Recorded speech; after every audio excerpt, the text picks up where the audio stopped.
Hello, folks! Here's Paradise.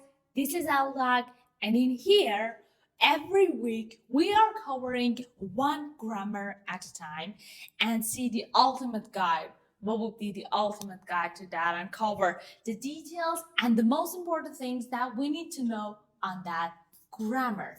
And in this week, we are talking about active versus passive. And I know that you have a lot of questions about it, like most of my students.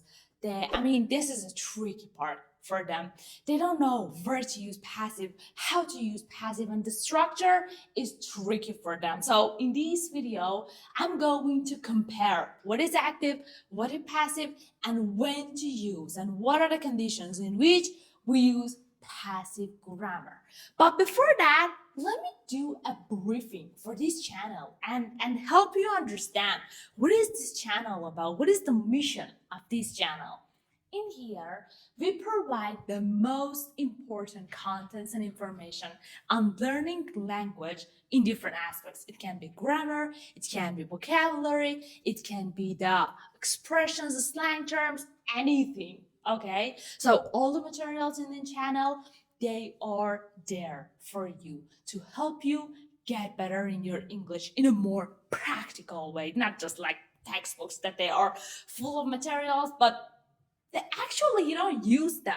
Most of them, you don't use them on a daily basis. So that is the reason that a lot of my students, and probably you, and many other people out there, they have read a lot of books, a lot of grammar books on English, but yet they are not confident in their English level. They are not comfortable with themselves when they are going to explain something or express themselves or say something in English. But this is not going to happen in here. We are going to cover the materials that are important, that they really matter, and go for practicing them and analyzing them. This is the key to your success, not just learning and memorizing. Memorizing, oh, such a thing. It doesn't work. It never works in learning anything. It can be language, it can be anything else. You have to internalize it. Just memorizing a content by itself, that's not the best option. Oh, okay, let's go over passive versus active. So, what is the basic form of what is active? What is passive? Remember in the previous videos, I told you that listening to music, listening, for example, watching movies, they are passive way of learning. But active way would be the way that you started with asking questions and trying to go inside the contents to find answers to the answers that you have yourself in your mind. The same things sticks in here. How? Active sentence would be the ones that subject does the action. For example, I walk. I am the subject. I am doing something. I am doing an action. Passive voice. What is passive? In passive, object matters, not subject. Because the subject doesn't matter, the subject is not there, the subject is unknown, we don't care about the subject. That is bad. But anyway, that is the format of passive. Okay, so in active, we have the normal way of sentence. The subject, we have the action, we have the object, the thing that the action is happening or doing upon.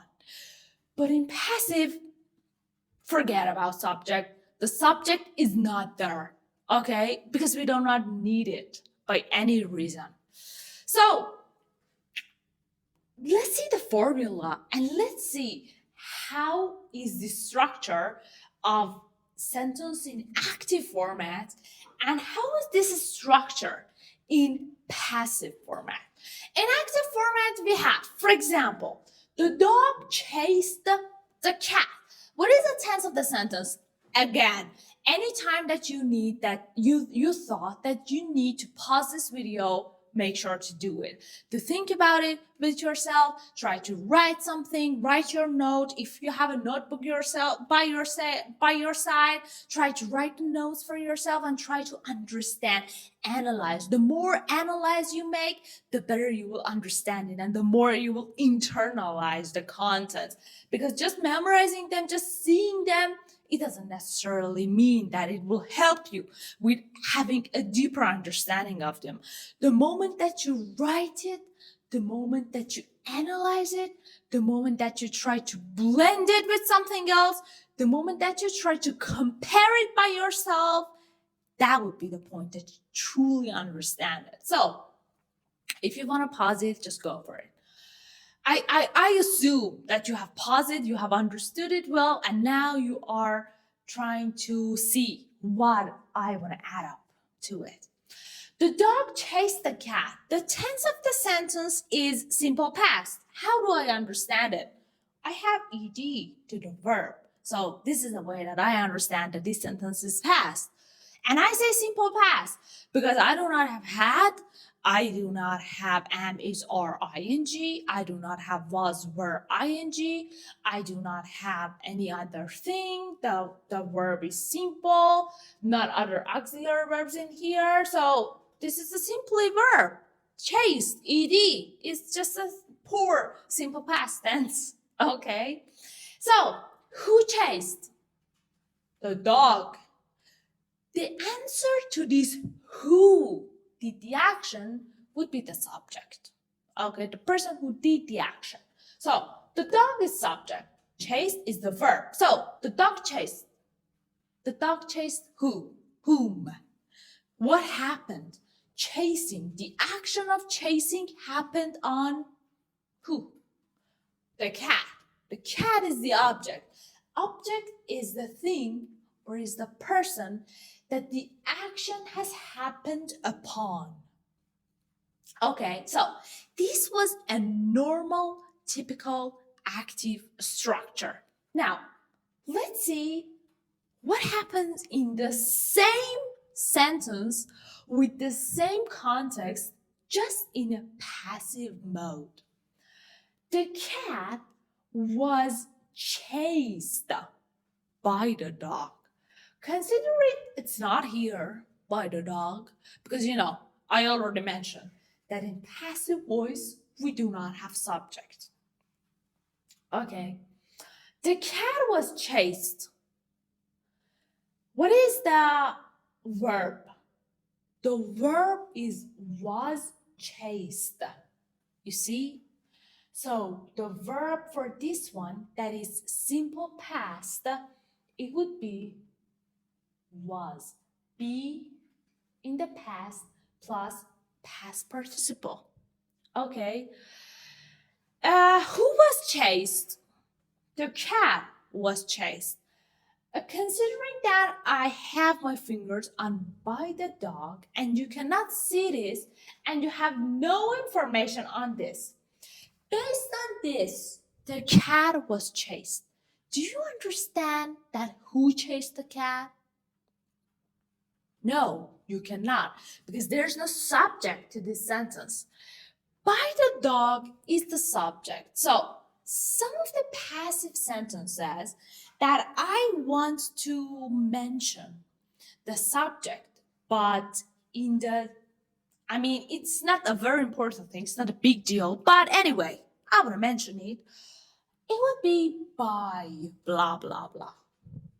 Okay, but this structure is passive.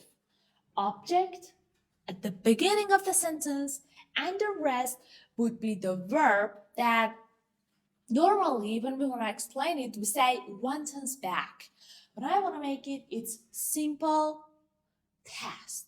So in this way, it would be passive one, was past participle. Okay? If it was the dog chases, it would be the cat is chased. Okay? Based on the tense in here. So I believe that already in this section, you got a clear understanding of what is the structure in passive, what would be the difference between passive and active in structure, and why do we use passive?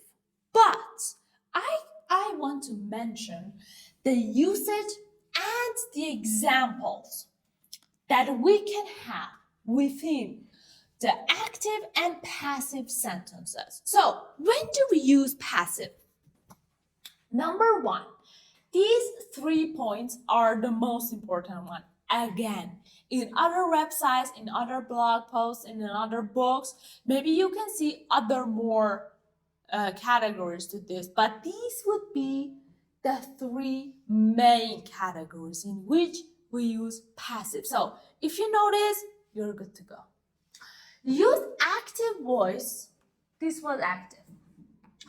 Active voice for clear and direct sentences. So it's clear. I'm saying that who did what on who. Okay, it's clear. It's direct and there is no uncertainty or unclear information about it. So the teacher explained the lesson. You see, it's clear. I have the subject, I have a person who has done something, I have the verb, and I have the what? The object. She wrote a great book. She, subject, wrote, verb, a great book. Wrote what? Object. Okay, so, and I assume that you are analyzing all the sentences for yourself before me explaining them, because it's a very important thing. Don't say that, I'm listening to it, I'm understanding it, bro. There's no need to do that. No, don't misunderstand it. Do it yourself. You will see the magic. Number 2, use passive voice. This is passive. Passive voice when the action is more important than who did it.